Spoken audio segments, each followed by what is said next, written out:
Good evening, and welcome, everybody to the evening drive home. I am MJ Evans. That's N as in Nancy, J Evans. Nancy is not my name. And I'm here this evening because I wanted to say number one, I want to acknowledge those individuals who, like myself, was impacted by Phoenix's recent natural weather disaster that happened on September the 29th. And there's so many of us, some that have been displaced. Some were able to get up and leave and phew, gone. Others are still kind of milling around trying to find out which end is up. But the other thing that was interesting about it, this particular storm was so impactful. Not only did it uproot trees, it took the roof off of the complex that I was residing on. Not the entire roof, just a portion of it, but it's just the idea it took the roof. That's how strong the winds were, and so on and so forth. Just a different experience, totally, completely different, and surprising. And as I said to a friend of mine many times, I said, I have reported on a lot of hurricanes and national weather disasters, as they phrase it. I said, but however, I was never impacted by any of them. And that includes Katrina and Ike and Rita. But what I thought was so kind of interesting on this one was that I was impacted. And this was the first time. I almost had to stand there and, slap yourself. You know, you slap yourself in the face sometimes. You say, wake up, wake up, wake up. Because I found myself saying, what do you do next? And I knew what to do next. And after a minute or so, I snapped back into gear and did what I needed to do. So, to those who had the same experience that I did, I wish them a lot of love and light and success on their regrouping, coming back, finding the resources for those who didn't have resources, and letting them go forward. The resources were very helter skelter as far as my understanding of resources, and I'm coming from a different location. So I saw a vast difference, vast difference. But anyway, that's not the subject this evening. This evening, ladies and gents, what I wanted to do was really approach something on the podcasting level. Now, understand something. My background is radio and television production. So, in my world, podcasting is nothing more than the audio version of radio and the video version of television. So, the fundamentals are basically about generally the same. Little tweaks here and there, as people do. But it's about the same thing, same level. So let's move from that point. Podcast appears to be very simple. It's a very simple skill, and anybody can do it. And for others, they're amazed at how it all comes together. And I'm really serious about that. People are amazed how you can put together a podcast in minutes, the longest. And that's without any background. Now, the quality of it might be something else. But anyway, you can do that. So, what are some of the challenges a host can encounter on their show?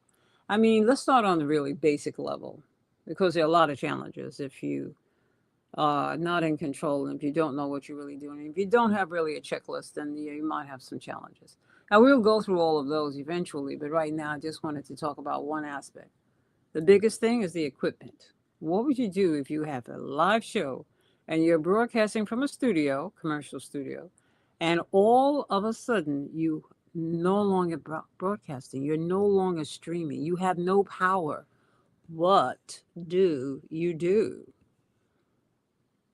And to add to that situation, that dilemma, you're experiencing a total blackout. No electricity in your area. What does that mean in English? No electricity and your auxiliary power or equipment you never used. You have no idea where it is, especially if you're at a studio. You don't even know where it's located most of the time, unless you're just inquisitive like that. And then the next thought is, where's the engineer's number? I hope you have it in your cell phone, someplace where you can access really quickly. Because remember now, the studio is in darkness. That whole floor is in darkness, and so is the building. But right now, your concern is that floor and that audio board. Okay, you know there is a real engineer on the night shift with you. At least you hope so. You look for his information, you dial it, and he calls and he tells you he is going out to where the poles are and to see what's going on. Poles, you say to yourself? Because the vision there is that you have these 25 feet poles, maybe, and he has to scale that pole and get to a top, and then he connects his equipment to whatever wires and cables that are there. But in the meantime, to get from his car to that pole, he had to walk through marshland, swamp, snakes, lions, and bears. Oh my. You're thinking to yourself, isn't that a remote location? No light swamps. Oh my gosh, that does not sound like a good idea. Meanwhile, you return to your board, which is completely dead. The only light is coming from your phone, and that is on limited power. And you say, what would you do as a host? Remember, you have a live stream, and the show must go on. During this period, there is not much you can do until you hear from the engineer. It's a good thing your phone is charged. Well, at least for the moment, you're good. Your thoughts. Just in case your signal is not interrupted, you can reach 75 miles. Now, if you know that for a fact, then that means you have some listeners who are not having power problems. And okay, you got to be able to reach them. So when your auxiliary kicks into gear and the station comes on, or the engineer is able to repair the damage, you hope, then you will be able to communicate with your audience. Now you got to have all that prepared also. You have that set up. So just in case everything goes on as planned, then you'll be able to just go ahead and jump in there and run with your show. So after an hour now, and not a word from the engineer, you're wondering, how will this be handled by the general manager? Yeah. Hmm. And if you're remote, you're using your own equipment at your own home studio and you have an auxiliary generator, so you should be good to go. You should be good to go. And you just follow whatever your in-house procedures are. Now back to the branch, as they would say. Finally, you receive a call from your engineer and he's letting you know he has done all that he can do. Then the light bulb in your mind brightens and you say, let me see if I can get this board working from now the studio side. Okay. Now you're going to play on the top of the board because it's safe. At least I found that to be so. The top of the board is safe. So either you know enough to get into trouble and you start praying that your cell phone rings, and then all of a sudden your cell phone rings. Yay! Your engineer is going to guide you and he's going to tell you exactly what to do. So now you jump around, turn around, go underneath the audio board, and you start looking for cables and wires, and your engineer is sharing what he needs you to connect and what to do next, and you follow his lead and color codes. Then he tells you to turn on the audio board and see if the lights are on. Whoa, that is working. Yay, good news.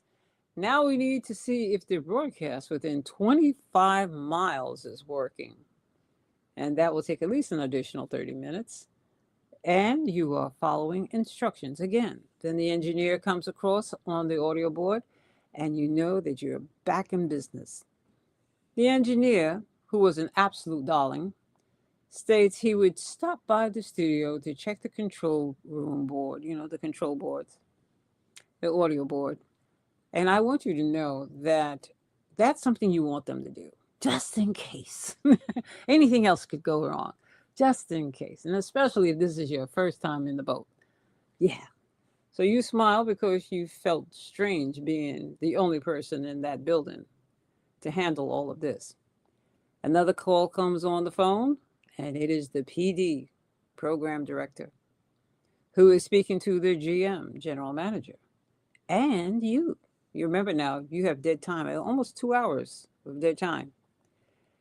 And even though it was a power outage, they still want to talk to you about the dead time that you have. So you leave that conversation alone and you let them keep speaking. And then you go back to the board and you begin to share with your audience what was happening at the studio. And naturally, the phones are calling, the phones are lighting up, and the calls are coming in, and you're answering some, others you're ignoring. And some of them were wondering what took place because in their location, which might have been 10 miles away from where you were, the lights were fine and had been on all night. Like the professionals we know you to be, you continue your show starting with music and into your recorded interviews. And from there, you go on and you bring your music back in, and then you get ready to sign out because it's almost time for your shift to end. Did you happen to notice? Now, this is a question to you. When the lights on the board flickered, that is one of many clues to pay attention to and to alter or at least stay alert and find out where your engineer is. Now, this is in the beginning when you first start seeing the flickering, and tell them what's going on. And then you keep it moving, you keep running your show. Instead of taking this as a warning, sometimes you ignore the signs and say to yourself, oh, it's probably nothing. What would you do if that same event took place at your home studio? Possibly you're very prepared and you have an auxiliary unit and you are backed up online within 30 minutes or so or less. You're in charge. You know your equipment. You can move like that. Sometimes in a commercial environment, if you buy time as a podcaster in a studio, this could happen to you. However, it would be good for you to have an audio engineer or a studio engineer to assist you with the what ifs. Most people don't consider this as a challenge. However, this can happen. Your options: one, be alert and give a call to your broadcast studio engineer. Keep in mind, if it's late, that he or she would probably be in bed. If he answers the phone and refuses to move forward, that's one thing. Or he could decide to rush to the location to check on the outside equipment in the dark and climb the pole. In a remote area, you will, I wouldn't do that. You later notify him and say thank you so very, very much as he tells you that there was something on the grid and the problems that he had, and he's explaining all of this by phone. Yeah.